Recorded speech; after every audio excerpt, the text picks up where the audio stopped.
Buenos días a las encarreradas y a los encarrerados que nos están acompañando hoy. Mi nombre es Sheila Jarcat, soy directora de Mujeres en Carrera.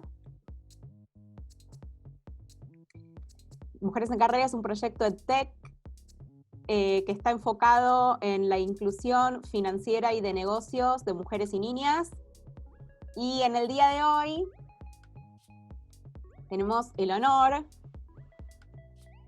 de estar acá con Dayana. ¿Cómo estás, Day? Hola, Jay, ¿cómo estás? Muy bien, es un privilegio para mí estar con ustedes. Estoy súper contenta de que hayamos podido generar este espacio. Bueno, les cuento, igual mejor, yo creo que lo mejor es que vos les cuentes a todas y a todos lo que haces en la ONG Bitcoin Argentina, que es buenísimo y me encanta que tengamos también ese lugar en Argentina, el espacio de Bitcoin acá nacionalmente, más allá que quizás hay algunas personas que nos están viendo de otros países. Así que bueno, Day, te dejo a vos el micrófono para que les cuentes a las encarreradas y a los encarrerados tu rol en ONG Bitcoin Argentina, tu perfil, y que ya empecemos en la temática de Bitcoin de lleno. Gracias, Day. No, gracias a vos, Jay. Bueno, mi nombre es Dayana Gómez Vanegas, yo participo de la Asociación Civil Bitcoin Argentina desde el 2017. La ONG funciona desde el 2013, se creó en el contexto de ciertas restricciones cambiarias que había en Argentina por esa época, y un grupo de amigos y emprendedores se juntaron a dar capacitaciones para ayudar a distintos profesionales y comerciantes a poder seguir realizando sus pagos en el exterior y junto con eso a difundir la tecnología. En el año 2013, cuando esto surgía, las pocas noticias que uno tenía de Bitcoin eran todas asociadas a actividades ilícitas, a narcotráfico, drogas, secuestros, etc. Entonces, un poco la función que tuvo la ONG en su principio fue divulgar, capacitar y contactar sobre todo con los formadores de opinión y con los reguladores para que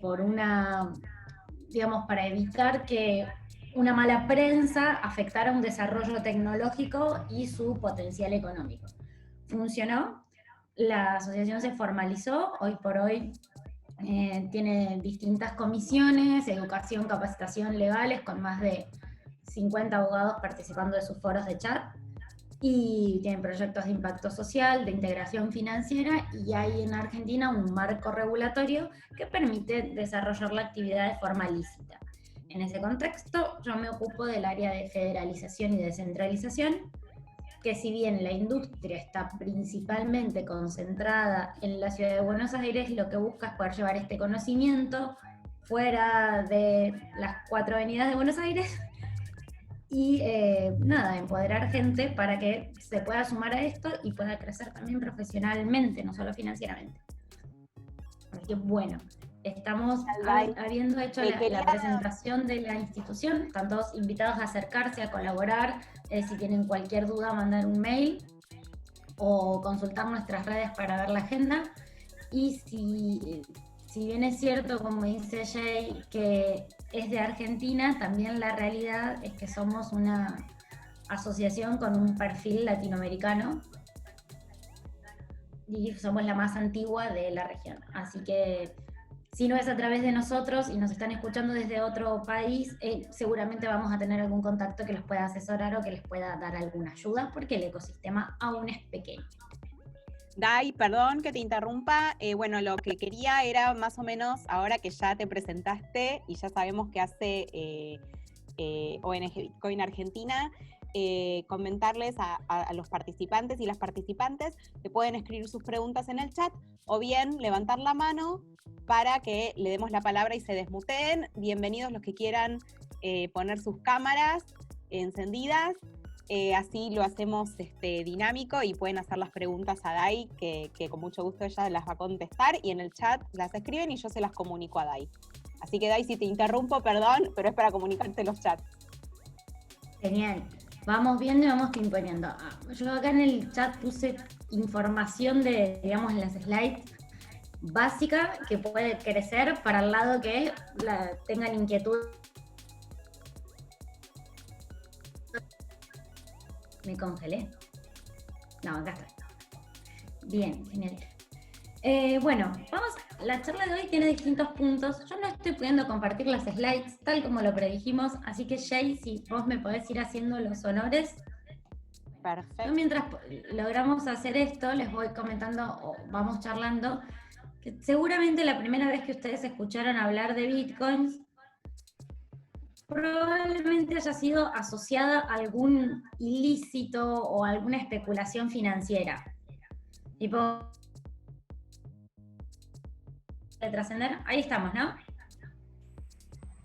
El valor de Bitcoin es lo que más suele trascender, se suele hacer conocido. Hoy vale 17.000, hoy vale 9.000, hoy vale 10.000. La primera slide es un poquito lo que vamos a ver hoy, por dónde vamos a andar. Vamos a explicar un poco los conceptos básicos de Bitcoin, como para que ustedes tengan una noción y vayan incorporando y sepan por qué esto se distingue de otras cosas. Después vamos a hablar un poquito de algunas herramientas generales.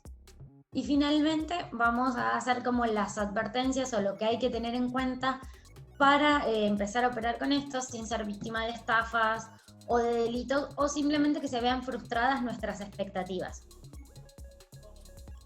Eso es como para empezar. Por otro lado, bueno, eso es para empezar. La primera pregunta es, ¿qué es Bitcoin? ¿De qué hablamos cuando hablamos de Bitcoin? Para empezar en esto, a mí me gusta hacer una aclaración. Hay mucho desconocimiento. Entonces, es importante hablar un poco de tecnología y hablar un poco de dinero para entender ante qué fenómeno estamos. Si nosotros vamos a las definiciones de manual, a la definición de Wikipedia, van a escuchar que dice, Bitcoin es la primera criptomoneda descentralizada de Internet. Pero, ¿qué significa esto? ¿Qué significa que sea la primera criptomoneda descentralizada de Internet?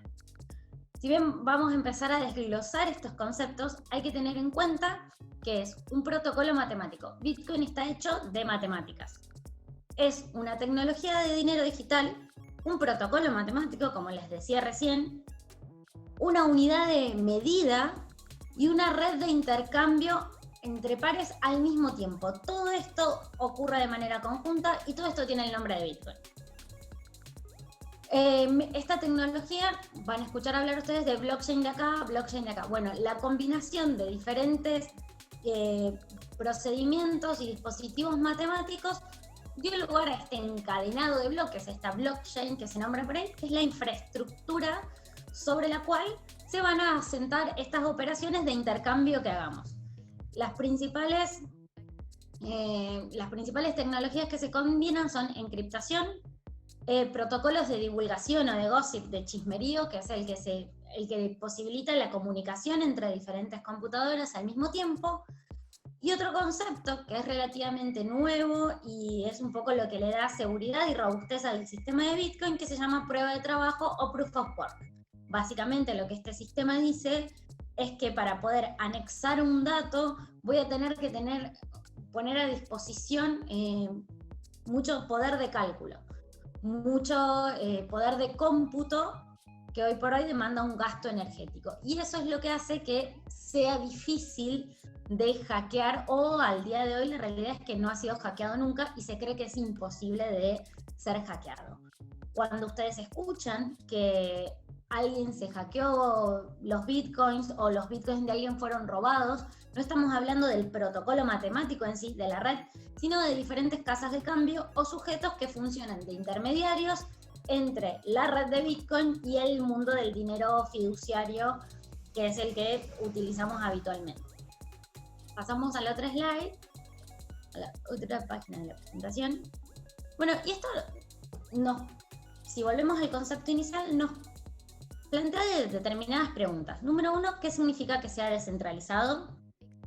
qué importancia tiene que haya sido el primero de Internet y finalmente Bitcoin es una moneda o no es una moneda. No solo por las importancias que esto tiene a nivel regulatorio, saber si es una moneda o no es una moneda, sino para entender también ante qué estamos.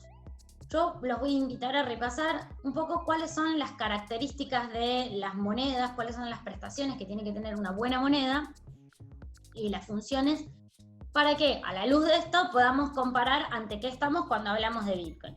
Primero, la moneda sirve como unidad de valor. O sea, 10 centavos, un peso, un dólar, nos da en el precio una dimensión del valor que tienen los objetos. Segundo, sirve para método de pago y cancelación de obligaciones. Yo te puedo pagar desde un caramelo, un auto, una casa, o te puedo indemnizar por un daño moral que hayas tenido o por una vulneración a un derecho, también en un pago en dinero en efectivo de curso legal en el país del que estemos hablando. Y después es un medio de circulación del valor, porque si pensamos la historia del dinero, antes yo me tenía que trasladar con mis lingotes de oro o tenía que trasladar el objeto en sí, y esto era muy complicado, traía grandes problemas de logística, de seguridad, y eso se suprime o se soluciona toda esa problemática cuando empezamos a crear formas de circulación ágiles. Entonces estas son las principales características, las principales funciones de las monedas tradicionales, que a su vez, para funcionar como tal la pieza de moneda, tiene algunas características que vamos a ver a continuación, que es que son fungibles. Básicamente una unidad es igual a otra unidad de la misma especie, son estandarizados, digamos. Todos los billetes son iguales, tienen la misma distribución. Por el otro lado, son difíciles de falsificar. Se pretende que una moneda sea difícil de adulterar porque hay un valor impreso en esa moneda. Y bueno, tiene que ser fácil de transportar y divisible. Tenemos que poder dividir en unidades. ¿Sí? Tengo que poder tener 10 pesos, 1 peso, 100 o 1000 para poder trasladarlas. Todas estas características que conocemos de la moneda no fueron azarosas. Se fueron dando en un periodo evolutivo y tienen como característica principal que están emitidas por una entidad o por una autoridad que me da confianza en que ese billete representa el valor que la denominación me dice que tiene y que me va a permitir adquirir bienes equivalentes a esa denominación.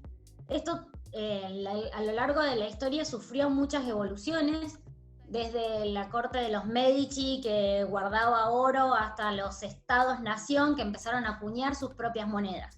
En la actualidad, la entidad más referente a esto son los bancos centrales.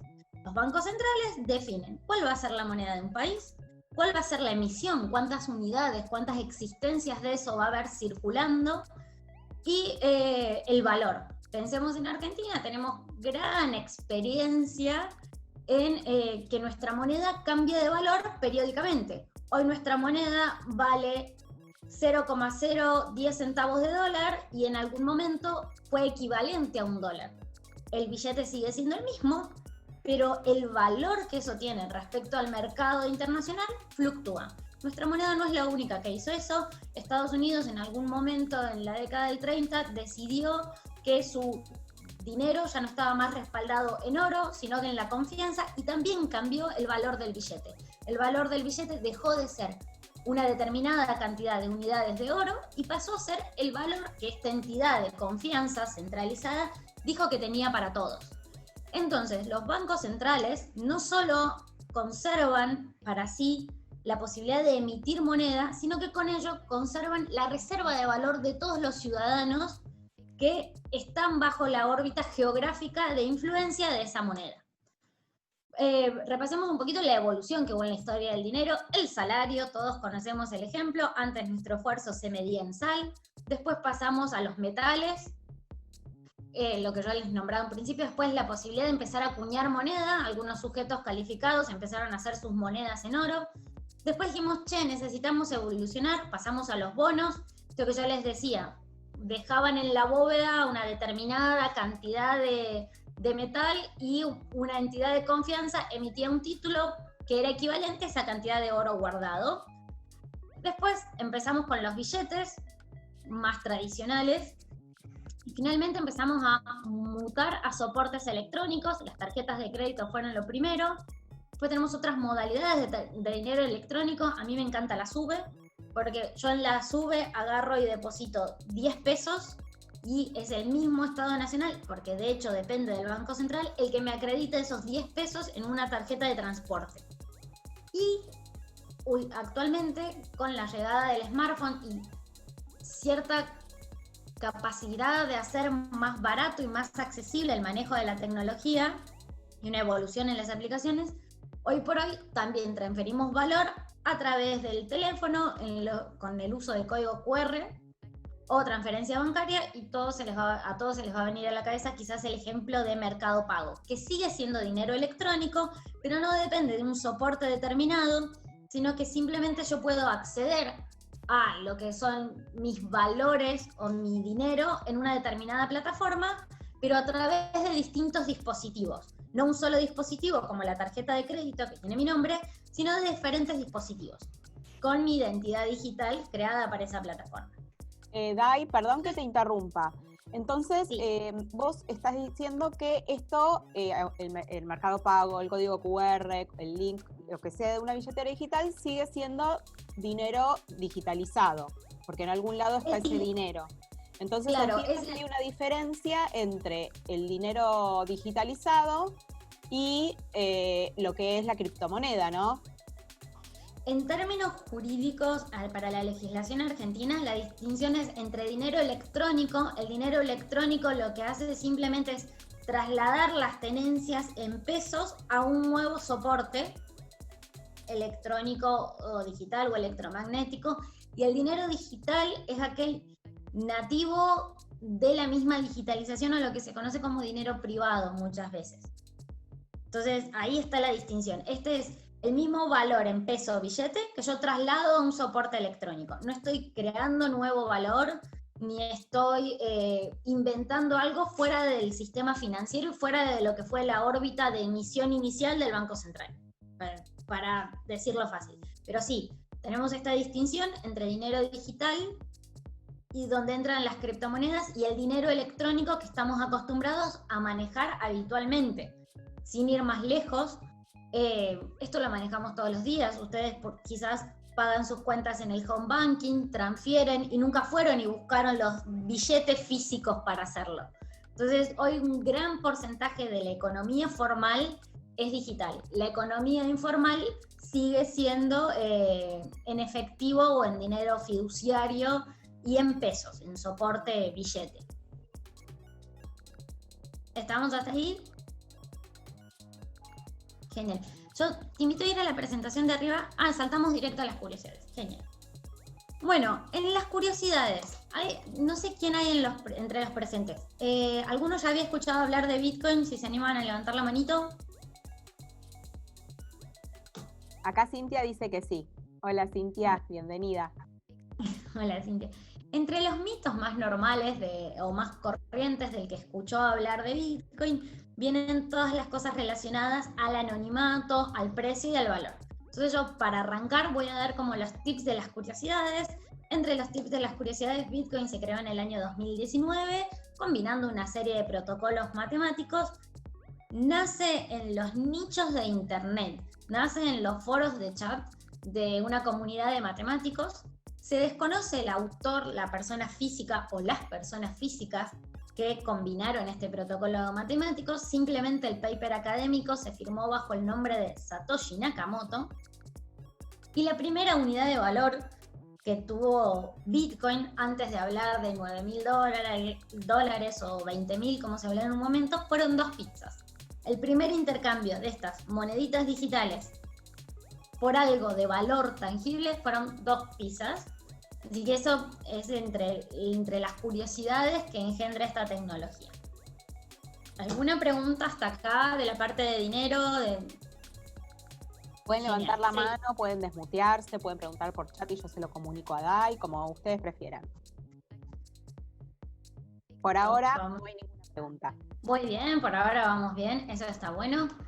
Si pasamos a la siguiente slide, a ver, ¿qué es Bitcoin? Acá estoy siguiéndola. Bueno,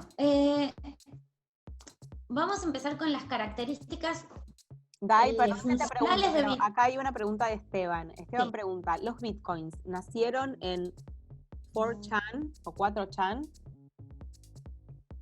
En 4chain o blockchain. Blockchain será, porque dice 4chan o 4chan. 4chan yo no lo escuché nombrar. Blockchain es la tecnología, ahora lo vamos a ver. Ah, el foro, sí. Entonces, nacieron en un foro de criptógrafos, realmente no me acuerdo ahora el nombre. Mil disculpas, soy muy mala con los nombres propios, pero lo podemos buscar y si querés al final de la charla te lo comparto. Era un foro similar a lo que es hoy GitHub. El Bitcoin es fraccionable hasta en 8 decimales. Quiere decir, cuando yo escucho hablar de un Bitcoin, digo, va a ser imposible acceder a mí por los precios que tiene, no sé, $10.000. Pero no, puedo tener fracciones de Bitcoin, la unidad mínima se llama Satoshi, y lo que me permite es que, aunque el Bitcoin valga $10.000 o $1.000.000, obtener simplemente $10 e intercambiarlo de forma libre. Esto es importante porque normalmente en el sistema bancario, por los altos costos financieros, no es tan fácil hacer microtransferencias o transferir micromontos entre jurisdicciones, digamos, entre Argentina y Miami, por ejemplo, o entre Argentina y México, porque los mismos costos bancarios muchas veces son mayores al monto que deseo transferir. Entonces, cuando hablamos de Bitcoin es importante saber que es fraccionable, lo que me permite comprar la cantidad que yo pueda y quiera y transferir la cantidad que yo pueda y quiera sin restricciones, sin mayores restricciones. Hay una cantidad de existencias limitadas. Ahí si vamos al otro slide. Hay solo 21 millones de Bitcoin emitidos, o sea, se van a emitir al final del proceso solamente 21 millones. Hoy actualmente estamos alrededor de los 17 millones de Bitcoin emitidos. Y esto implica que es un bien escaso. Junto con Bitcoin aparece la escasez digital. Ustedes me van a preguntar, ¿puede haber más Bitcoins de esos 21 millones? La respuesta es no, porque deberían cambiar el protocolo matemático, y si cambian el protocolo, lo que se crearía es otra moneda, una moneda paralela, pero no sería Bitcoin en sí misma. Esto también es importante dimensionar la cantidad de Bitcoins que hay emitidos, de unidades, porque si yo les pregunto cuántas unidades de dólar hay emitidos, cuántos dólares hay en el mundo, quizás sea muy difícil de contestar. Y ni hablar si les pregunto la cantidad de pesos emitidos. En cambio acá estamos ante un activo del cual tenemos certeza de la cantidad. Y esto no pasa ni siquiera con reservas de valor que nosotros consideramos confiables, como el oro, la plata o ningún metal, porque si bien podemos tener un estimativo de cuántos de esos minerales hay en el suelo terrestre, la realidad es que no tenemos una certeza total y además estamos a la merced de que ocurran fenómenos como la minería espacial y de golpe se importe la totalidad histórica de producción de oro en un solo viaje. No ha pasado, suena ciencia ficción, pero también era ciencia ficción tener oro para Europa cuando iniciaron los viajes a América. Y de golpe Europa conoció la producción histórica de oro en 2 o 3 o 1000 viajes de Cristóbal Colón y de todo ese proceso. Entonces, la escasez y la cantidad limitada es un factor a tener en cuenta. Y toda esta combinación tecnológica y de hechos históricos que apareció en Internet, que tenemos una unidad de cambio que es escasa, que es inadulterable, hace que Bitcoin, bueno, nos da estas prestaciones. Bitcoin es innovador en sí mismo porque propone, a ver, dicen por qué. Sí, acá me parece que se refiere a la minería, ¿no? Al data mining. Era la minería. Ahí vamos a ir un poquito más al final a la minería. Pero te contesto, se dice que se buscan porque son escasos y para encontrar un Bitcoin hay que poner poder de cálculo para resolver esa ecuación matemática que me da como resultado el derecho de editarme Bitcoins a mi persona. Bitcoin es innovador, Bitcoin es inadulterable, es incensurable porque está regido por las matemáticas, entonces no importa quién es la persona, es nada más que un montón de unos y ceros en esta red.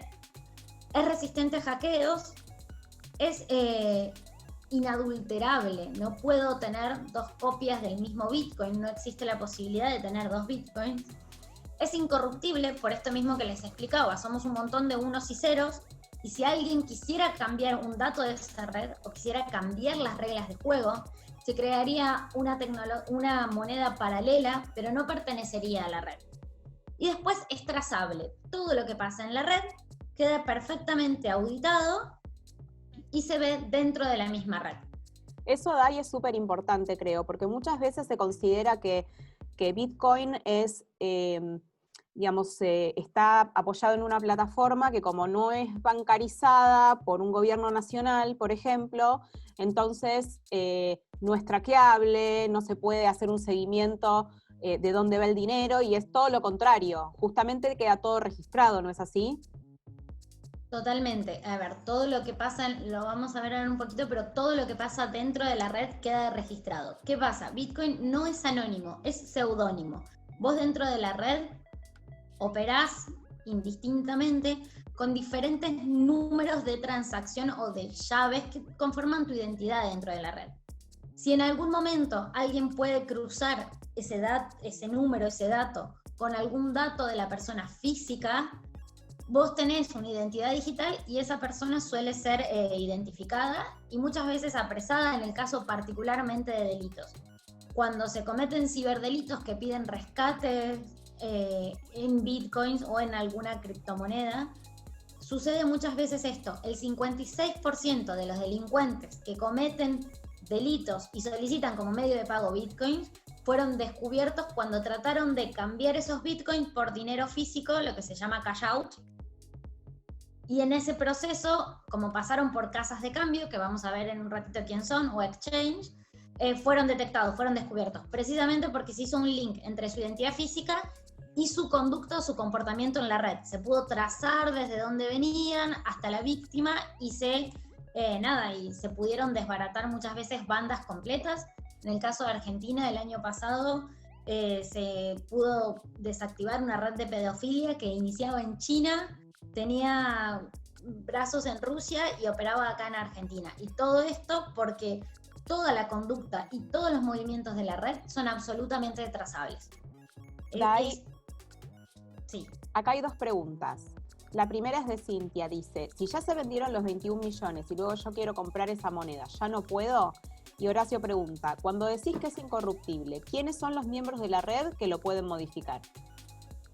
Ok, vamos primero con la pregunta de Horacio y después con la pregunta de Cintia. ¿Por qué digo que es incorruptible? Porque la red funciona en base a un mecanismo de consenso, no de mayoría. El consenso y la recompensa del consenso distribuido es como uno de los grandes descubrimientos de Bitcoin que trajo aparejada esta tecnología. ¿Por qué? Porque implica que todos obtenemos una recompensa por cumplir las reglas. De forma automática, el protocolo me va a dar recompensas si yo sigo las reglas que están preestablecidas, claras y que las vemos todos. Si yo quiero proponer un cambio a las reglas de funcionamiento del sistema, puedo hacerlo, pero tengo que lograr que la mayoría de los miembros o que toda la red quiera seguir esas nuevas reglas que yo propongo. Y si yo simplemente cambio las reglas y empiezo a ejecutar un código matemático diferente, un software diferente, lo que va a pasar es que las otras computadoras no lo van a ejecutar y mi red va a ser muy débil. Y mientras haya una computadora que siga operando el protocolo original, ese protocolo va a seguir vivo. Entonces, esta es la respuesta un poco a por qué en el 2009 había una sola moneda digital y hoy por hoy hay 200 monedas digitales, 2000 o más. Es porque Bitcoin es de código abierto y puso una receta de cómo hacer dinero digital a disposición de todos. La receta de cómo hacer tu dinero digital está ahí. ¿Qué es lo que sucede? Bitcoin logró una infraestructura muy grande porque tiene un alto grado de consenso que la hace fuerte, que hace que no tenga pocos miembros, sino que tenga muchísimos y toda la información está replicada en cada uno de esos miembros que integran la red. Cuando vamos a la parte de mitos comunes, vamos a tocar un poquito esto que vos decías, Bitcoin no tiene dueño, es inseguro porque no tiene dueño.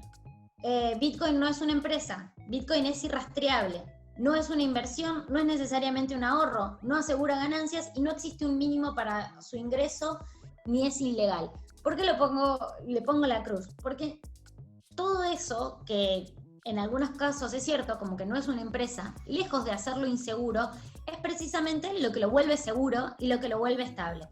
¿Yo puedo crear mi propia moneda digital? Sí, Horacio, vos podés crear tu propia moneda digital. El tema es que vas a tener que conseguir que un montón de personas la consideren valiosa y que no solo la consideren valiosa y estén puestos a comerciar con ella, a intercambiar valor, sino que tu infraestructura de computadora, tu fierro, tu poder de cálculo, esas máquinas de minería que hablábamos hace rato, sean lo suficientemente grandes y distribuidas como para que tu red sea sólida, segura y resistente a hackeos. ¿Qué cosas buenas tienen estos mitos populares o estas certezas que tenemos de Bitcoin? Tiene una emisión controlada, entonces es deflacionario. Sabemos hoy por hoy cuántas existencias va a haber hasta el final de los días. ¿Qué va a pasar cuando esos 21 millones estén emitidos? Que es la pregunta que me hacía, no me acuerdo quién. Cintia lo preguntó. Sí, lo que preguntaba Cintia. Primero que cuando esos 21 millones estén totalmente emitidos, se van a poder seguir intercambiando en la red y probablemente tengan más valor en dólares o en dinero, y yo voy a poder comprar fracciones. Entonces, en lugar de quizás tener un Bitcoin como tienen hoy algunas personas afortunadas, voy a tener fracciones de Bitcoin. Y la red va a seguir funcionando como auditora de esas tenencias que ya están creadas. Segundo, que falta un montón y para eso no lo vamos a ver ni nosotros ni nuestros nietos, porque la emisión de Bitcoin está controlada en algo que se llama una curva asintótica, que básicamente cada 4 años hace que la emisión, y esto lo pongo muy entre comillas, la creación de Bitcoin se restrinja a la mitad. Primero eran 50 Bitcoins cada 10 minutos, después fueron 25, después fueron 12,5 y la próxima vez 6. Ese proceso de reducción de emisión monetaria se conoce como halving. ¿Qué ventajas tiene que el creador de Bitcoin sea desconocido? Que no es una persona física a la que van a poder agredir políticamente o jurídicamente y van a censurar la moneda el día de mañana. Y tampoco es una persona que puede aparecer y prender la luz y llevarse todos los bitcoins. ¿Por qué? Porque el protocolo está abierto, las reglas de juego son claras y las vemos todos. Puede ser útil para un ahorro a mediano o largo plazo y se puede especular con el valor de Bitcoin. Estas son las cosas que podemos hacer y que normalmente están cargadas de miedo o de una connotación peyorativa. Ahora, teniendo en cuenta un poco de las características del dinero que vimos y un poco de las características de Bitcoin, vamos a tratar de responder si Bitcoin es o no es una moneda en los términos habituales que entendemos una moneda. Y acá tenemos este hermoso cuadrito que dice, ¿es una unidad de valor? La moneda, sí. Bitcoin, relativamente. ¿Por qué? Tenemos esta unidad mínima que se llama Satoshi, pero no es que compramos las cosas en satoshis, no es que una computadora me sale 1000 satoshis o 50 satoshis. Las cosas se siguen midiendo en Bitcoin, en pesos. Seguimos respondiendo al valor que esto tiene en pesos. ¿Es medio de acumulación? Sí, totalmente. Puedo acumular un Bitcoin, 2 Bitcoin, 3 Bitcoins, 1000, igual que lo puedo hacer con las monedas. ¿Es un medio de pago? Sí, puedo cancelar las obligaciones y yo habitualmente las cancelo pagando el valor equivalente a mis deudas en unidades de Bitcoin. Entonces, si a mí un teléfono me sale $100, me fijo cuál es la cotización del momento y agarro y pago con la cantidad de unidades de Bitcoin equivalente a esos $100 en el momento del pago. ¿Es fungible? Sí, un Bitcoin es igual a otro Bitcoin, una moneda es igual a otra moneda de la misma denominación. Ambos son fáciles de trasladar, ambos son divisibles, la moneda es ampliamente aceptada y es de curso legal y forzoso, Bitcoin no. La moneda es relativamente fácil de adulterar, está lleno de billetes falsos, y el Bitcoin no es fácil de adulterar porque es único y es escaso, no se puede adulterar, no hay dos Bitcoins, no hay dos unidades de series similares o parecidas. Dai, acá hay otra preguntita. Si hoy se crean 6 bitcoins, yo compro hipotéticamente, ¿quién se queda con la plata? si yo compro hoy 6 bitcoins, hipotéticamente, ¿quién se queda con la plata? ¿Quién se queda con la plata mía? Con lo que yo compré el bitcoin. ¿Es así, Horacio, tu pregunta? Sí, ahí vamos a avanzar sobre eso.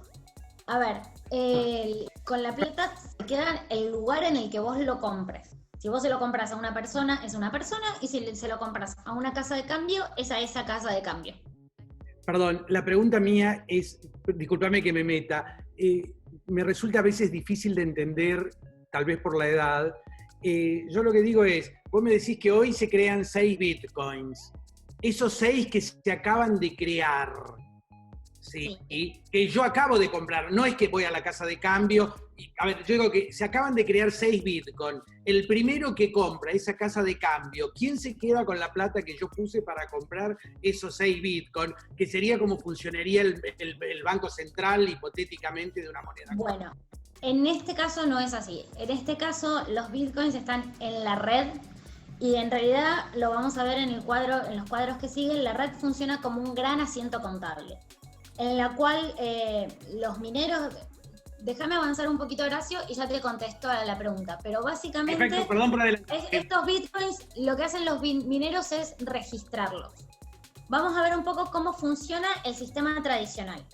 Para esto, yo tomé como ejemplo un barrio. Vamos a hacer de cuenta que estamos en un barrio, si quieren, en una manzana.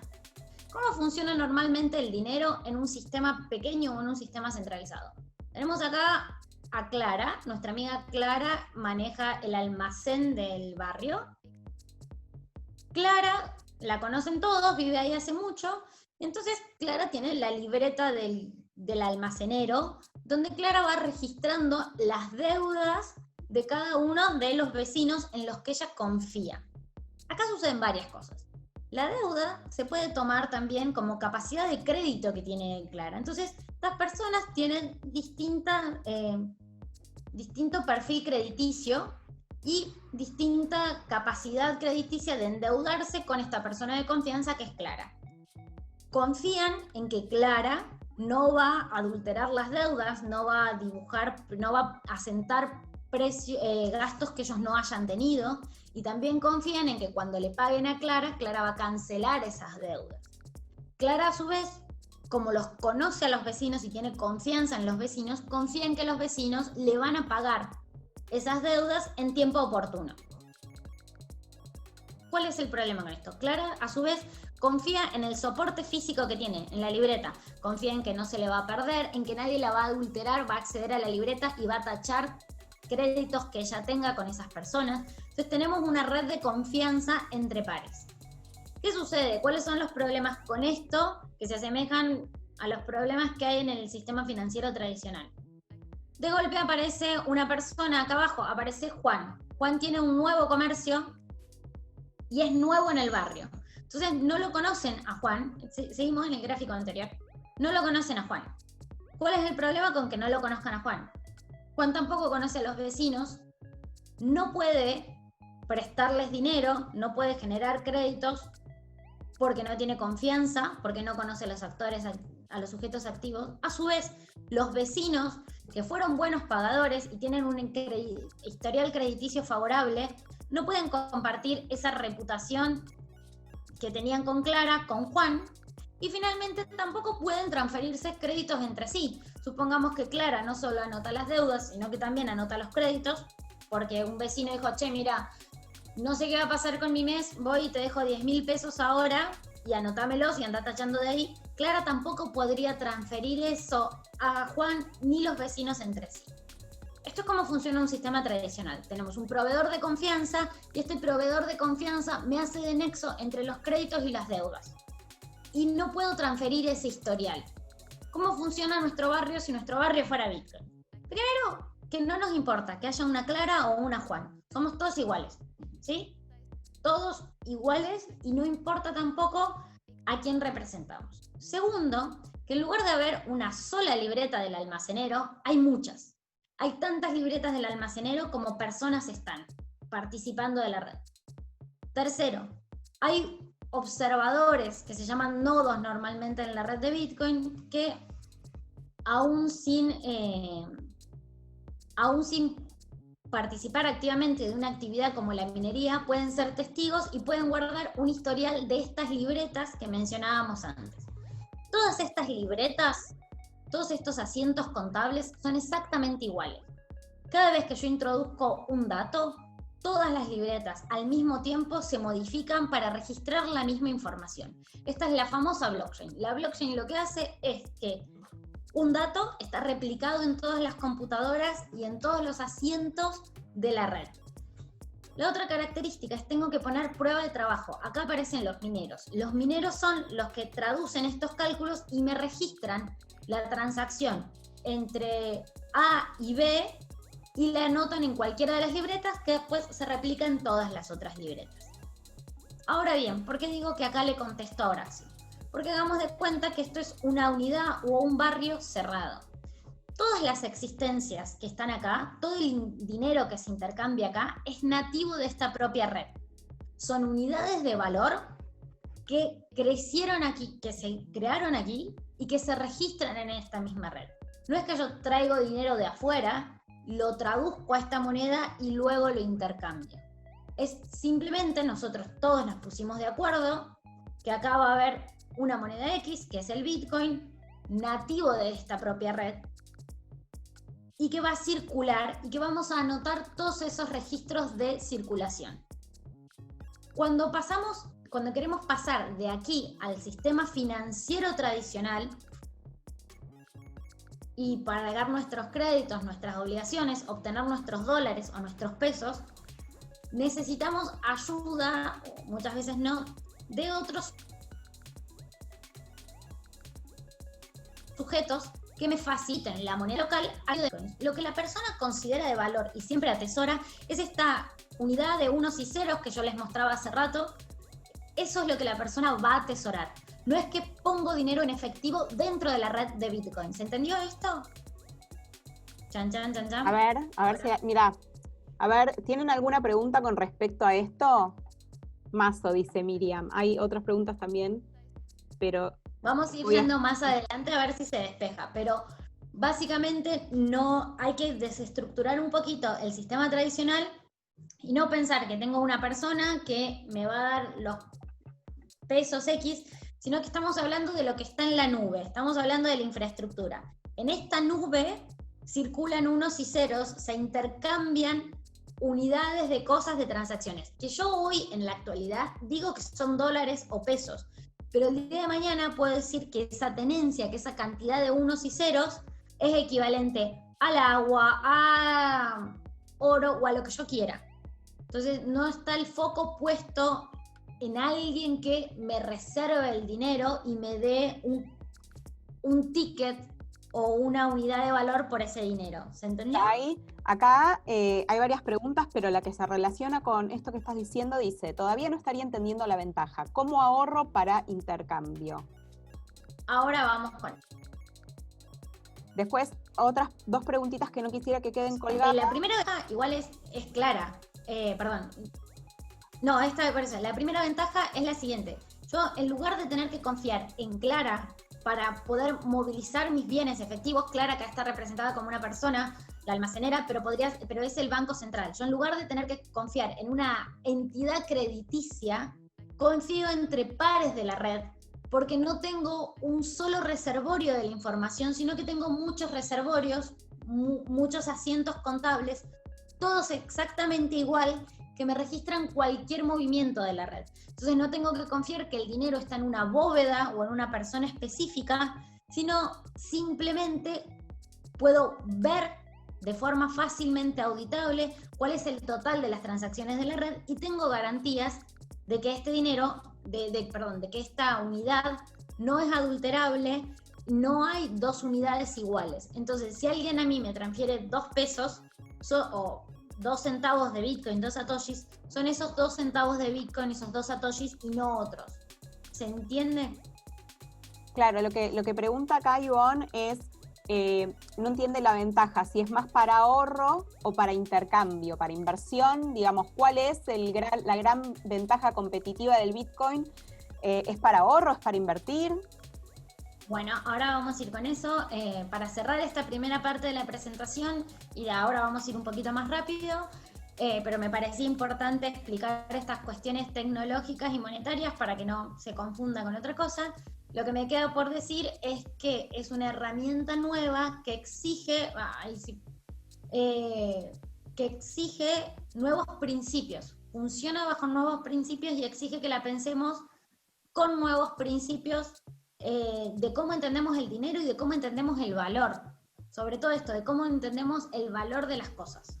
Yo creo, Dai, que a veces es difícil como hacernos una idea de esto, como que es algo que tenemos que como que trabajar mucho, porque claro, digamos, ¿cuántas generaciones ya vienen con bancos centrales nacionales? Seguramente cuando ya no se intercambiaban el oro, pasó lo mismo y era difícil para la gente entenderlo. Bueno, es lo mismo que nos pasa a nosotros en esta instancia.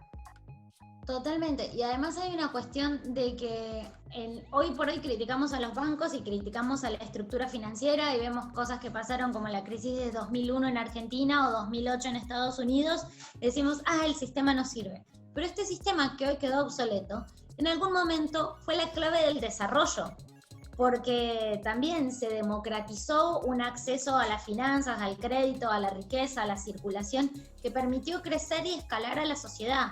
Hoy por hoy quedó un poco vetusto porque si ustedes piensan pueden comprar bienes 24/7 en internet, pueden contratar, podemos vernos, podemos recibir capacitaciones y no puedo transferir dinero de una punta a la otra sin pasar por 2 o 3 entidades financieras. Eso es un poco lo que viene a cambiar el paradigma, porque con esta estructura el vecino A le puede prestar dinero al vecino B perfectamente, o dar, dinero al vecino B perfectamente tranquilo de que eso queda registrado y que después no me va a venir otra deuda y de que lo que transmití fue legítimo. Vamos ahora un poco a cómo se combina todo esto en el día a día o para hacer algo funcional a mi estructura financiera. ¿Cómo empezar? Bueno, para empezar hay que tener en cuenta cómo intercambiar de manera segura. La primera milestone, el primer punto básico. Tengo que tener una billetera, voy a tener que tener una app o un dispositivo específicamente afectado a esto, o sea, una app del celular básicamente. Tengo que ser autogestivo o autogestiva y tener un backup adecuado, y después puedo manejar una serie de herramientas que me sirvan para contrarrestar algunas cosas de Bitcoin, como su volatilidad de Bitcoin o de otras criptomonedas.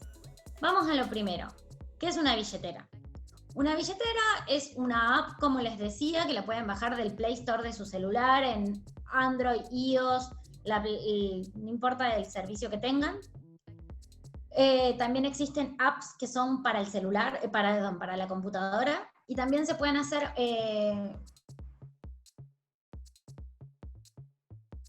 dispositivos más complicados, pero se pueden tener copias en papel. Ya se dejaron de usar, pero originalmente estuvieron. Después tienen otro tipo de billeteras, que es para los que tengan mayor cantidad y que tengan un volumen de moneda que se lo justifique, que son estos hardware, son dispositivos físicos. Yo les puse una fotito de los que se llaman Trezor, pero hay otras hardware como Ledger que funcionan y tienen el tamaño y forma similar a un pendrive. En estos dispositivos también, estos dispositivos cuestan alrededor de $200 y repito, es para gente que tiene un valor interesante o que quiere empezar a atesorar. Compra y venta, básicos para tener en cuenta. Si nosotros acá, Dai, perdón que te interrumpa, justo Rocío dice, yo creo que ahora va la pregunta de Rocío, que se va a contestar con lo que vas a cubrir ahora, que es cómo hago para sacar Bitcoin de un exchange para hacer backup. Pero seguro que ahora lo vas a contestar. Ahora lo vamos a contestar. Compra y venta, el ABC de lo que tener en cuenta. Yo repito, esta presentación es muy básica, es muy general para tratar de poner un poquito de luz en todos los lugares más oscuros y donde hay más confusión del tema. Después nos adentramos en algunos si quieren. Compra-venta. Tenemos los exchanges, como en el que preguntaba Rocío, que son casas de cambio o bancos de Bitcoin, que nos permite hacer el cash in y cash out de la red dentro del sistema financiero. Yo acá lo aclaro y es muy buena la pregunta de Rocío. Si vos no tenés tus claves privadas, si vos no tenés tu backup, no tenés tus bitcoins.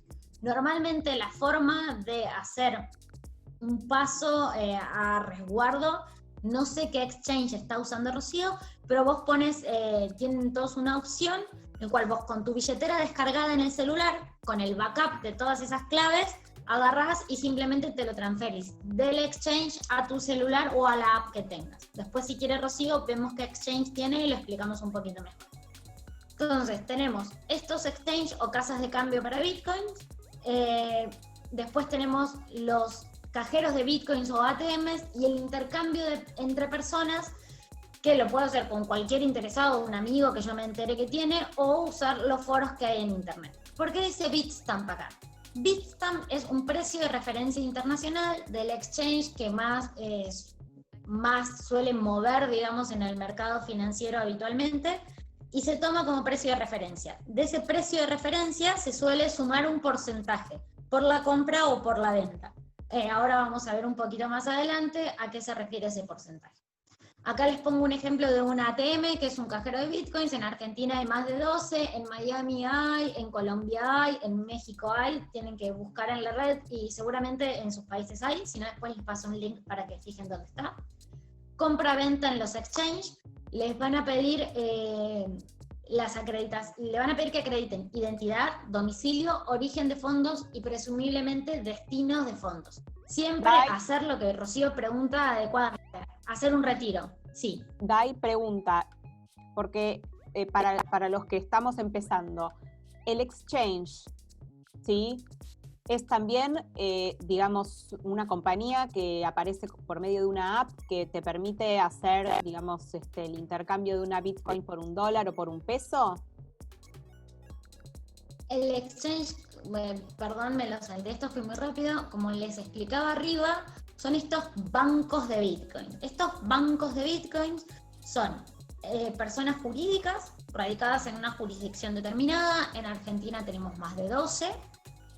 Y más de 12 exchange y más de 12 cajeros. Hay algo ahí con ese número.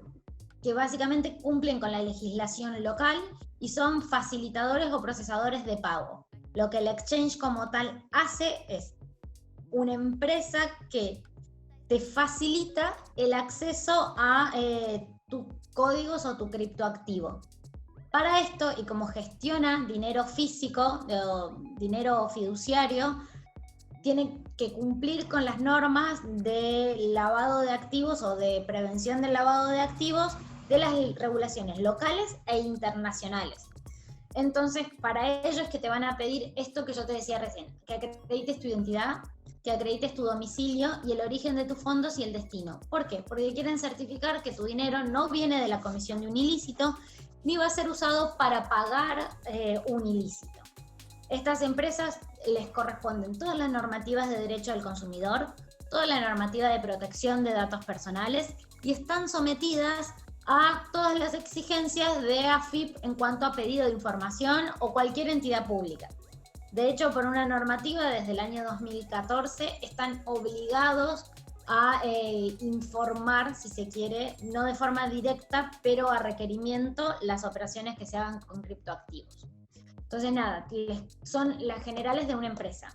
Cuando yo les hablaba hace rato en el barrio de Bitcoin imaginario que veíamos, y les hablo de la compraventa y les empiezo a mostrar un montón de personas físicas, personas jurídicas, la analogía que se me ocurre es pensar Bitcoin como un espacio en alta mar. Vieron que en alta mar siempre se dice que es todo libre, que podemos intercambiar, que está libre y sujeto de cualquier autoridad. Eso es así en ese contexto, pero en cuanto yo quiero tocar puerto, la aduana local me va a pedir que cumpla con una serie de reglas y de protocolos. Esto es exactamente igual. Mientras yo estoy en el barrio de Bitcoin, en esa red, todo funciona libre, seudónimamente, etc. Cuando yo quiero hacer cash-in o cash-out y toco el sistema financiero de un país o quiero comprar un bien, me tengo que someter, y las empresas que me facilitan ese servicio, a todas las reglas de la jurisdicción donde quiero hacer ese intercambio. Quedó, no sé si se contestó un poco la pregunta. A ver, chicas y chicos, díganme si les quedó claro. Yo creo que ahí quedó mucho más claro el ejemplo de alta mar. A ver, díganme sí, no, por chat o para que sepamos que podemos continuar. No hay ninguna pregunta. Sí, nos dicen que sí. Podemos continuar entonces. Perfecto. Yo, volviendo a lo anterior, el ejemplo este del barrio de Bitcoin es cómo funciona la red dentro de sí misma, no cómo interactúa con el sistema, con el resto del sistema financiero tradicional. Para interactuar con el resto del sistema financiero van a necesitar una persona o estas casas de cambio que mencionaba. Bien, valores de referencia. Quiero comprar Bitcoin. ¿Cómo sé cuánto vale? ¿Cómo sé en dónde comprar? ¿Cómo sé que me conviene? Yo acá les sugiero una página que funciona para Argentina. Los que están en el exterior tienen un poco más de herramientas. Esta página se llama coinmonitor.info. Es la más antigua y yo creo que es la que mejor funciona, pero hay otras. Que me va a dar el valor de compra de los Bitcoins en pesos. Va a tomar el valor de Bitstamp, que es este exchange internacional, me va a dar un valor en pesos. Me va a dar una cotización del dólar informal, me va a dar una cotización del dólar en el ámbito específico en el cual yo me quiero manejar, que es Bitcoin, los promedios, y me va a listar, esta es la parte importante, que la van a ver ustedes en su imagen de la derecha, todas las casas de cambio que están operando con más de un Bitcoin por día, es el rango que tienen, y me va a dar los porcentajes. ¿Cuánto me va a pagar por hacer el cash-in si quiero comprar y a cuánto me va a pagar si quiero hacer el cash out cada casa de cambio?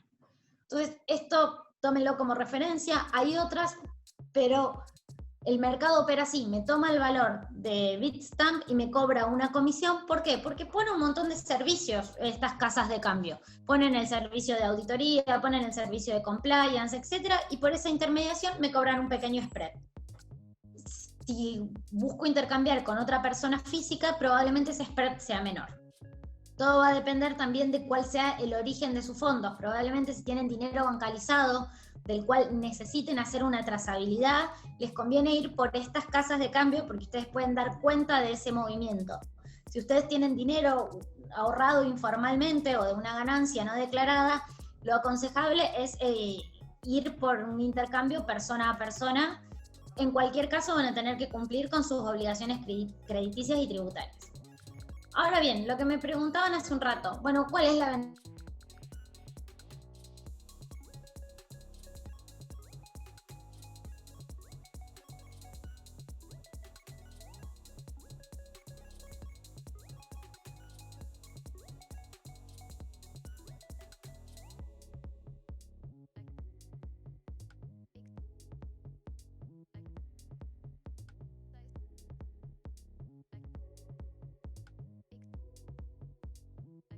O de sal o de harina, busquen una cosa más volátil. Y yo hoy tengo 100 pesos. Yo compro hoy, o petróleo, compro hoy un galón de petróleo para ahorrar petróleo con una cotización de 100 pesos el galón de petróleo. Pero el día de mañana ese galón de petróleo sale 50 pesos. Cuando yo quiero recuperar mis 100 pesos, voy a tener que tener 2 galones de petróleo o vendiendo el mismo galón de petróleo voy a tener solo 50 pesos. Eso, al corto plazo, hace que no sea quizás el ahorro más conveniente. Eso sucede cuando estamos ante una moneda fuerte, como quizás el dólar o el euro. Si estamos ante una moneda más débil, como el peso, este principio no es necesariamente así. ¿Por qué? En mi caso personal, yo cobro por tareas que hago freelancing desde el año 2016 en unidades de Bitcoin. No es que cobro un Bitcoin por mi trabajo, sino que cobro el monto equivalente a mi salario en pesos, pero en unidades de Bitcoin, y luego lo cambio. Y aunque esas tenencias en dólares hayan variado, porque me tocó que me pagaran sueldo cuando el Bitcoin estaba a 17 dólares, a 17.000 dólares, hoy por hoy, con las fluctuaciones que ha tenido el peso, yo en pesos sigo habiendo ganado. Quizás perdí en dólares a corto plazo, pero a largo plazo, por las fluctuaciones del peso, tengo el doble o el triple de cantidad de pesos. No es similar a un fondo común de inversión, porque el fondo común de inversión, repito, tiene una entidad a la cual todos cooperamos, pero tiene una persona que reserva y administra esos fondos, que no es el caso de Bitcoin. ¿Bitcoin puede servir como una inversión? Que es la slide que sigue. Sí, puede servir como una inversión de riesgo a largo plazo o a mediano plazo. El consejo de todos o la sugerencia es: no pongas dinero que vas a necesitar al corto plazo. No pongas plata este mes que vas a necesitar el mes que viene para pagar el alquiler. No pongas plata que vas a necesitar para cambiar tu auto o para una obligación predeterminada. A largo plazo, sí. Tiene ciclos aproximadamente de 3 años. Si vos mirás el historial de Bitcoin, nunca ha ido para atrás, salvando un pico que tuvo de 17.000 en el año 2017, y luego tuvo una caída al año siguiente que llegó a cerca de los 4.000. La gente que compró a 17 y se vio obligada a salir a 4, obviamente que perdió. Pero la gente que compró a 17 y todavía lo está guardando, hoy por hoy el Bitcoin está a 10 y quizás el día de mañana, a fin de año, esté a 20. Por el otro lado, la gente que compró a 4, hoy por hoy en 20 meses vio duplicada y casi triplicada su inversión. Dai, Entonces, ten en cuenta esto. Sí. acá hay 2 preguntas. Primera, de Laura.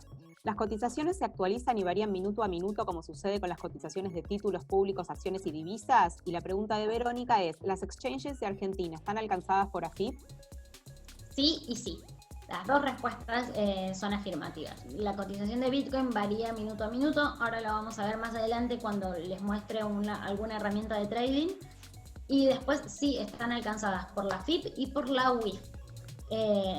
De hecho, estás obligado desde el año 2017 a denunciar tus tenencias en Bitcoin. En la declaración impositiva que haces a fin de año, cuando declarás bienes personales, tenés que declarar cuántas unidades de Bitcoin o de criptoactivos tenés, sea cual sea, no es solo Bitcoin, sino ahora vamos a ver, hay diferentes monedas. Y vas a pagar ganancias por la diferencia de cotización entre el valor de adquisición y el valor de enajenación. La ley es poco clara, hay muchos matices, pero básicamente, para que tengas en la cabeza para comunicarle a tu contador, estás alcanzado por AFIP. Si no tenés dinero que podés declarar en AFIP, busca un método alternativo de adquisición de tus criptoactivos. O empezar paulatinamente a declararlos. Son distintas opciones. Confusiones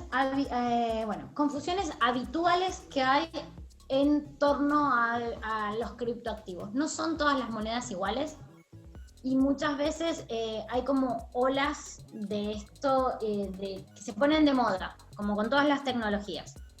Hace un par de años se creó o empezaron a aparecer muchas de estas ICOs o Initial Coin Offer, que eran propuestas de inversión para participar de proyectos, algunos muy volados, otros más concretos. Básicamente era como un crowdfunding donde te daban a cambio una cantidad determinada de unidades de esta nueva moneda que iba a salir o de este token. Acá había varias cosas. No todas las ICOs eran monedas, sino que algunas eran simplemente participaciones o promesas de ganancias futuras, de utilidades, eran un utility de ese proyecto. Entonces, ahí entraron a regular la CNB y hubo una serie de precauciones que se tomaron en cuanto a la promesa de utilidades futuras. Estas ICOs, si bien tienen un token, una representación de valor, no son una moneda en sí misma. No suelen caracterizarse por tener un modelo de emisión determinado, no tienen una red muy extendida, son inversiones de alto riesgo. De la cantidad de ICOs que había en el 2017, con la bajada de precio del 2018 quedaron solamente el 15%. O sea, hay que tener mucho cuidado si están enfrente de una promesa de ganancia futura, de un proyecto muy volado. Lo otro que suele pasar es que suelen ofrecerte tokenización de activos físicos. Por ejemplo, el caso más famoso es el caso del petro en Venezuela. Petro te dice: por tanta cantidad de petróleo voy a emitir tantas monedas. Entonces acá es lo que te dan, un token de una existencia física. Y esto a mucha gente le parece más seguro, pero yo les hago esta pregunta: ¿cómo saben que la cantidad de petróleo que hay es la que dicen que hay? ¿Cómo saben que esa persona no va a adulterar ese asiento? Vuelven al viejo paradigma, es una persona de confianza, que yo considero confiable, en este caso el gobierno de Venezuela, me dice que me va a dar tantas utilidades. Pero es lo mismo que tener un ticket canasta o un bono. Es lo mismo que yo te lo dé en papel, solo que te lo doy en formato digital. Tampoco la auditoría de eso suele ser clara en términos de software, hardware y procedimientos tecnológicos. Entonces, una oferta común y tentadora, que yo no digo que no haya proyectos que sean buenos y que merezcan como un mínimo riesgo, pero digo que hay que mirarlos con mucho, mucho cuidado. Y la otra que tenemos son las altcoins, son monedas alternativas.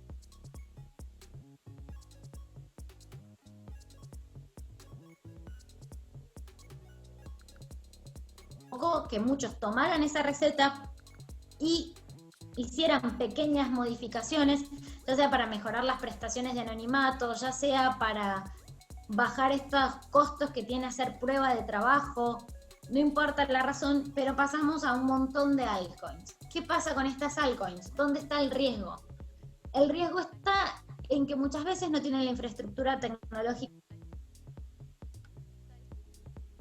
adecuada, son más vulnerables a hackeos, van a llevarse todas. Y el otro tema que hay con las altcoins es que, bueno, suelen tener como más control, si se quiere, de la especulación que hay porque está en manos de poca gente, no de tanta gente. La ventaja que da, o por lo que son muy atractivas las altcoins, es porque son más baratas que Bitcoin, y como hay mucha especulación de mercado, me permite hacer lo que se llama trading o microtrading, y mucha gente obtiene ganancias de ahí. ¿Qué gente? ¿Cualquier gente? No. La gente que está todo el día en pantallas de trading fijando bandas de ingreso y pérdida y cambiando de una moneda a otra, es gente con un alto grado de expertise, o que tiene mucho tiempo para dedicarle a esto y que está dispuesta a perder dinero en esto. Porque hay un componente también azaroso, o las mismas películas que vemos cuando vemos el lobo de Wall Street cambiando de una computadora a otra, eso se puede dar acá tranquilamente. Pero las altcoins son una herramienta atractiva para iniciarse en este mundo. Yo les decía hace rato, vamos a ver que hay como dos herramientas que me pueden servir, una para reducir el riesgo a la volatilidad de Bitcoin, y la otra, de Bitcoin o las criptomonedas, y la otra para aprovecharme de esta especulación y surfear y obtener algunas ganancias. El trading es una herramienta que me permite navegar en la especulación y obtener un crédito o perder mucho, obtener un rédito o asumir los riesgos. La otra herramienta que está cada vez más en boga son las stablecoins. Las stablecoins son monedas estables y básicamente es una representación de dinero físico en un token. Lo mismo, o de un criptoactivo en un token. Lo mismo que veíamos hace rato, en cuanto a que requiere un tercero de confianza, pero innovador en el sentido de que lo que hace es cristalizarme mi cantidad de unidades de bitcoins en una cantidad determinada de dólares. Si yo hoy tengo 0,005 unidades de bitcoin que me equivalen a $2, lo que hace es congelarme esos $2 y dejarme en su plataforma disponibles los $2 para después readquirir alguna otra moneda o volver a entrar a Bitcoin. Las stablecoins más conocidas o más confiables son una Tether y otra DAI. Una es descentralizada y otra es centralizada. Tether lo que hace es, depende del exchange que la emite, y básicamente nosotros confiamos en que el exchange no va a sufrir hackeos, no va a sufrir nada, y que la cantidad de dólares que me dice que tiene es la que en verdad tiene, para asegurar mi cash out, mi salida o la de cualquiera. Y DAI funciona similar, se llama DAI, no tiene nada que ver conmigo, pero lo hace de una forma descentralizada y más auditable, donde este token circula en una red y tiene ciertas características técnicas que no vamos a entrar ahora, pero son dos opciones. Bien, con estas dos herramientas pueden reducir el riesgo a la volatilidad. A ver, Horacio. No, nadie los compra, quedan en la red. Lo que hace el minero es poder anotar que tiene 6 bitcoins, pero no los compra nadie, quedan en la misma red, quedan ahí circulando en alta mar. no es que alguien los compra. Cuando alguien decide sacarlos de la red, no los saca de la red. Cuando alguien decide tener dinero en efectivo, simplemente lo intercambia de usuario en la red, y con ese intercambio de usuario puede obtener o un bien o un servicio, porque no necesariamente va a obtener plata, no necesariamente va a obtener el dinero físico, sino que puede obtener un servicio. ¿Sí? No sale el Bitcoin de la red nunca, se intercambian de usuarios, se intercambian de miembros. Vamos a la otra pregunta. Bueno, ya con estas herramientas no me queda más que hacer los avisos parroquiales de advertencias de quizás lo que son las estafas o los peligros más comunes. Primero, esquemas piramidales. Alguien que les dice, vos entrá a esta red y pagame un mínimo de 5.000 pesos y yo te doy un token, y con ese token va a cotizar el día de mañana en la bolsa de Shanghái. Eso es una estafa. Y lo otro que les va a decir es, tráeme a una persona y por cada persona que tengas vas a obtener, por cada persona que traigas vas a tener un porcentaje de la ganancia de lo que mueva esa persona. Todos esos esquemas simplemente usan la palabra Bitcoin, blockchain, token o criptoactivo, pero no son más que estafas como Herbalife, New Skin o cualquier otra que ustedes escuchen y que vienen escuchando desde el 29 para acá. Son esquemas Ponzi. Después tenemos los scammers, gente que simplemente hace promesas de algo que no existe atrás. No te va a pedir que traigas a nadie, pero te va a vender algo que no existe y que capaz que es una computadora, una persona en un Excel y con un WordPress intercambiando de la columna A a la columna B. Promesas de ganancia. Todas las personas que te ofrezcan una promesa determinada de ganancia, un poco te mienten, porque nadie te puede prometer nada en este ecosistema. Y después, los que te prometen emancipación financiera o sé tu propio jefe, también te están engañando y están proponiendo cosas que la tecnología esta no puede hacer. Otro factor a tener en cuenta son plataformas que te ofrecen hacer el trading por vos y te piden un monto mínimo de ingreso. Se me ocurre ahora decir eToro, pero hay muchas más que te dicen, con un tanto ingresás y yo te traduzco ese valor a dólares y yo te lo administro y después te informo las ganancias. Eso no pasa, si bien hay bots de trades que mueven tus ganancias, pero operan en plataformas conciliadas y no te penalizan por ingresar o salir. Vos entraste con algo y salís con lo que valga eso en el momento. Eso es como una advertencia general, abrir bien los ojos y seguir los mismos principios que con cualquier otra cosa en la que emprendemos o en la que invertimos. ¿Quién está detrás de este proyecto? ¿Cuánta extensión tiene? ¿Cuál es la capacidad técnica? ¿Cuánto puedo invertir? ¿Cuál es mi riesgo? ¿Cómo lo puedo recuperar? Nada, esa es la invitación a abrir los ojos. Muchas gracias, ahí están mis redes en las que pueden contactarme y quedo abierta a preguntas. Espectacular, Dai, todo lo que nos contaste y lo que nos enseñaste hoy. La verdad es que al menos a mí me queda muchísimo más claro con los ejemplos que hiciste de lo que me había quedado anteriormente. Y invito a todos y todas las participantes que en los próximos 5 minutitos que nos quedan, si quieren desmutearse y hacer preguntas, directo a Dai. Acá Ivonne dice, muy bueno, me quedó más claro, excelente y gracias. Había una pregunta que quedó arriba mientras ustedes piensan sus preguntas y las escriben. A ver, ¿alguien se desmuteó? No sé. Sí, a Horacio no le queda claro dónde va la plata que yo, digamos, que le pago a alguien. ¿Qué hace con esa plata? ¿Se la tiene que dar al dueño de Bitcoin? ¿Rinde una comisión? No, no es eso.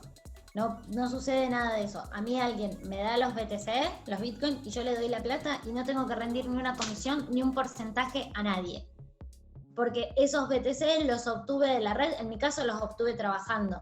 Los exchange, hay algunos que fueron mineras antes, otros que los obtuvieron a un precio bajo y ahora los pueden comercializar a un precio alto, y otros que se los compran a un precio elevado a mineros o a la gente que los produce.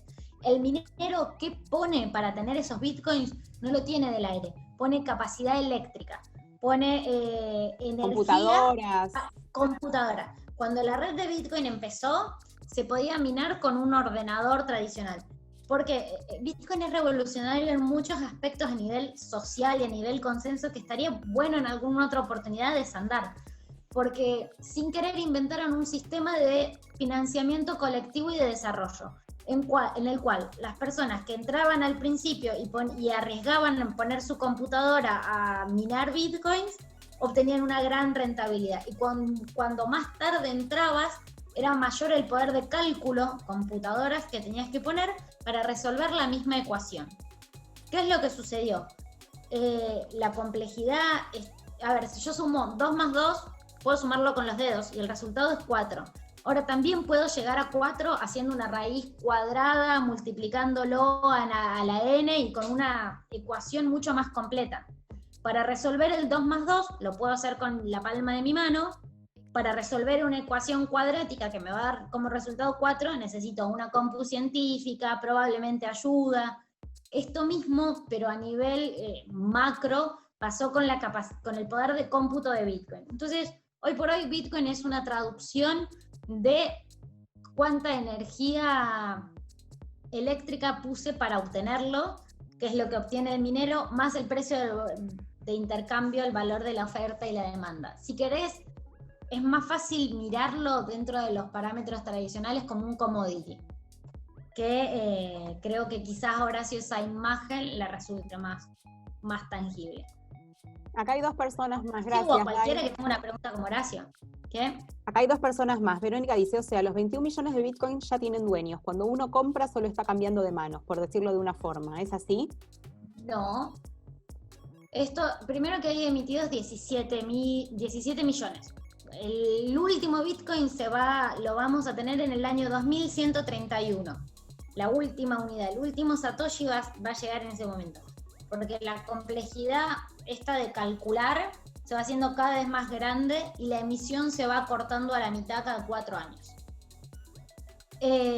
No tienen dueño, al contrario, hay que descubrir, la tarea de los mineros es descubrir esos bitcoins, es auditar esas transacciones, y cuando lo logran, se asientan en la blockchain, que poseen 13 unidades de bitcoin, 10, 12, según el momento en el que eso sucede.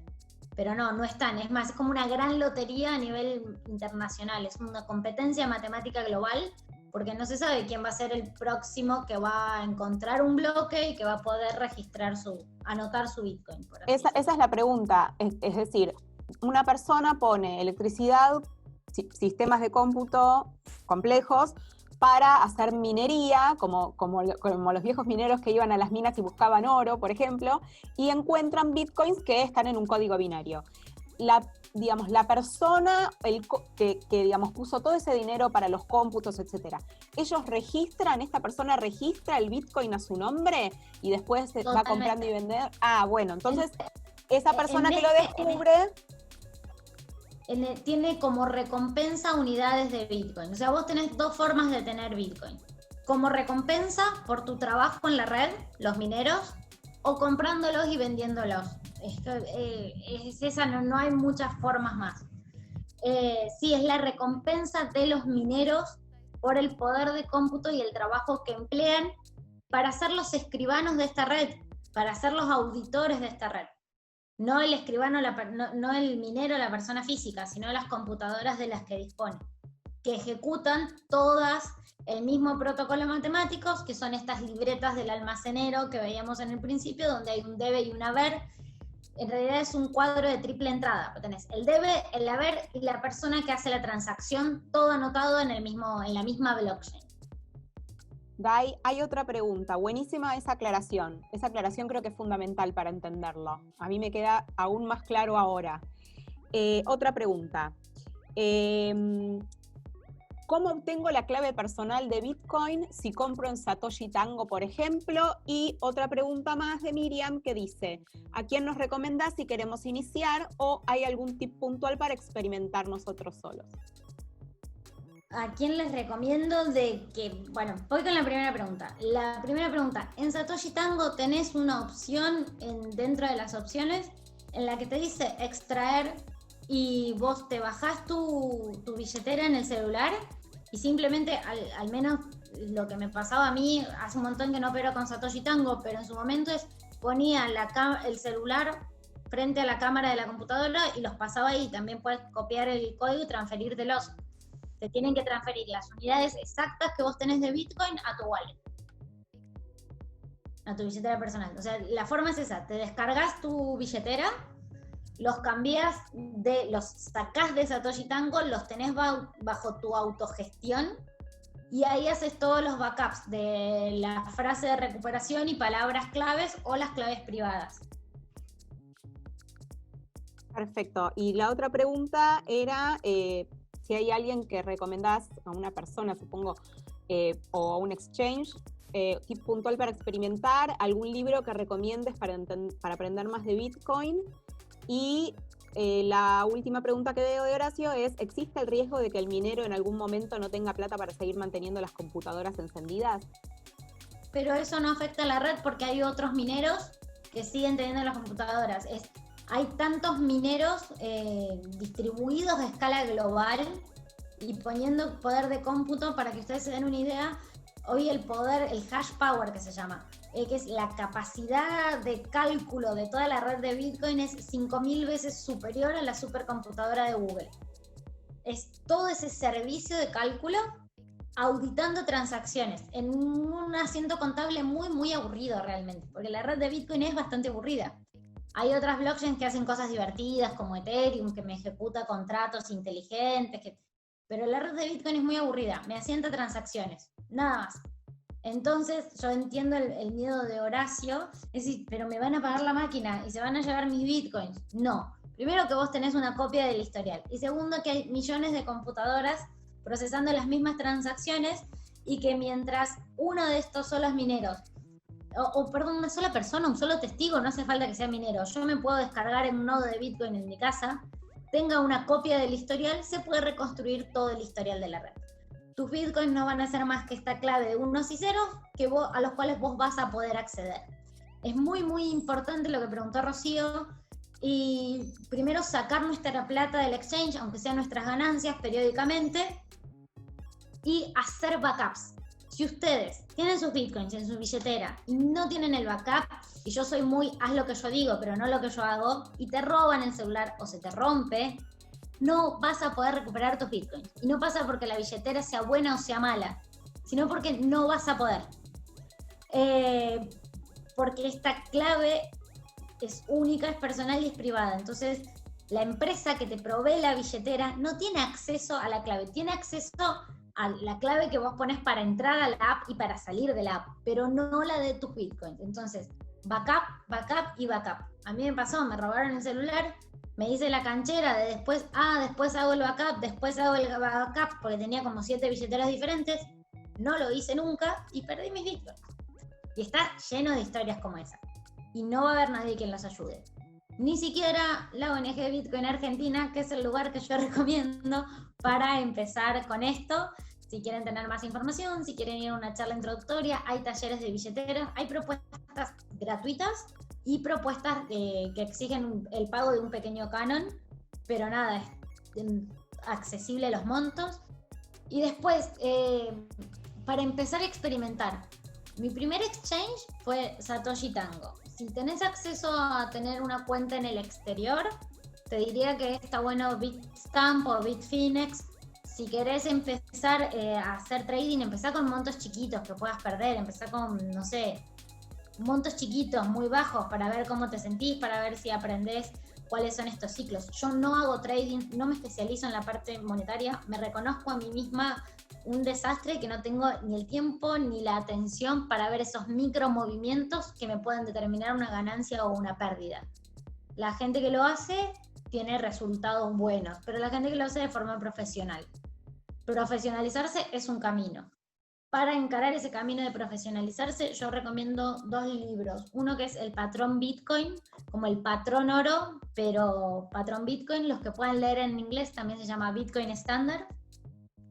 Recomiendo seguir las redes de la ONG porque se hacen artículos periódicos, y recomiendo este otro libro para los que puedan leer en inglés también, que es The Little Bitcoin Book, que es muy chiquitito y te explica básicamente Bitcoin, por qué y para qué, que es lo bueno de estar acá. Nada, esos son los avisos parroquiales generales, creo yo. No sé si hay más preguntas. Y los foros, los foros de chat, también es el grupo de Bitcoin Argentina, que no es de la ONG, es un grupo más antiguo, pero que tiene cerca de 50.000 usuarios. Entonces, es un lugar. Después, en las advertencias, si van a intercambiar Bitcoin con una persona, porque entraron a estos foros y pusieron quiero comprar, tengan cuidado, chequen que la persona tiene reputación, no se queden sin la plata y sin los Bitcoins al mismo tiempo. Si ustedes no son los que tienen reputación y la otra persona sí, probablemente les va a tocar enviar primero el dinero. Si es a la inversa, esperen, pidan que los referencien. Eso es bueno intercambiar entre personas. Si se vuelven habitualistas, cumplan con sus obligaciones tributarias y financieras. Y nada, anímense de acuerdo a las posibilidades de cada uno y conociéndose cada uno. Por ahí, no sé, los exchanges tienen cierto riesgo porque son los que van a ser de custodia de tu valor y de tus bitcoins. Pero a lo mejor vos preferís tenerlo ahí porque, no sé, por una serie de razones diferentes, porque querés empezar con esto de trading. Bueno, toma las precauciones y anda haciéndolo.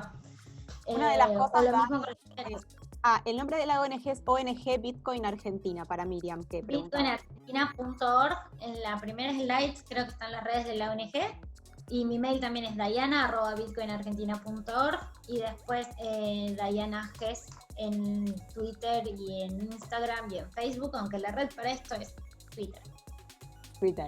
Una de las cosas que a mí más me sirvieron, porque bueno, Mujeres en Carrera siempre hablamos mucho de lo que es el perfil de riesgo de cada persona, de cada inversora, de cada inversor.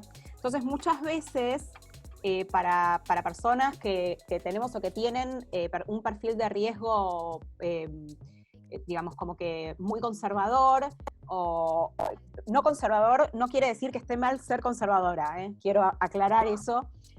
Pero que no es, digamos, si no sos una persona de alto riesgo, muchas veces una forma de empezar es comprarle Bitcoin a una persona que vos conocés, que conocés personalmente, que ya tiene billetera, entonces le comprás, no sé, un microsatoshi, no sé, un 0.000000001, un satoshi.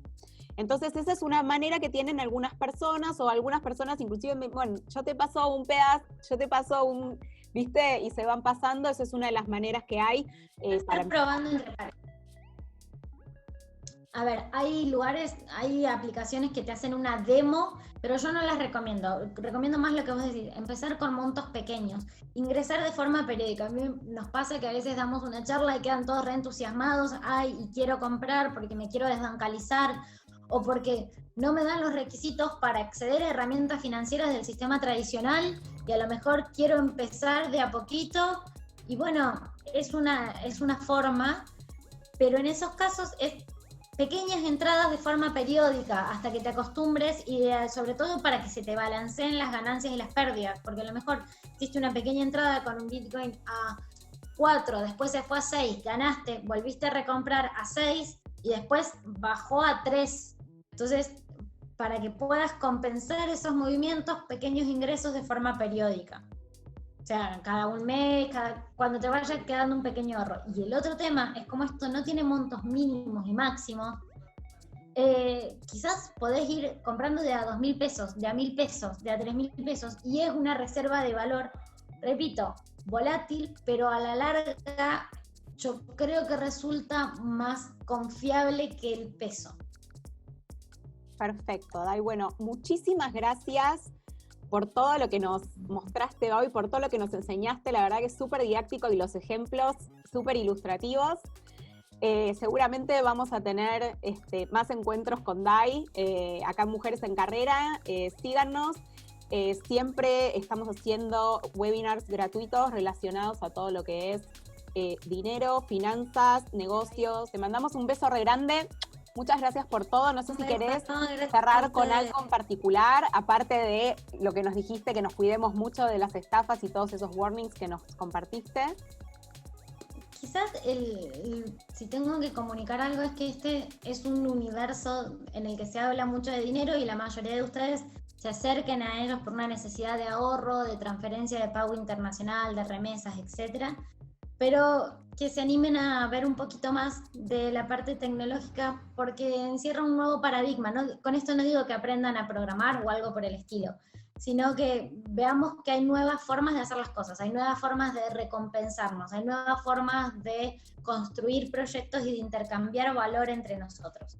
Entonces nada, es un poco, hemos construido una infraestructura impresionante y hermosa como Internet y este se presenta como el medio de cambio en Internet para estar un poco a la altura de las circunstancias de esta era de nuestro tiempo. Entonces, vivimos en un mundo sin fronteras, tengamos un dinero sin fronteras. Excelente, Dai. Un abrazo muy grande y los esperamos y las esperamos muy pronto en el próximo webinar. Hasta luego. Gracias.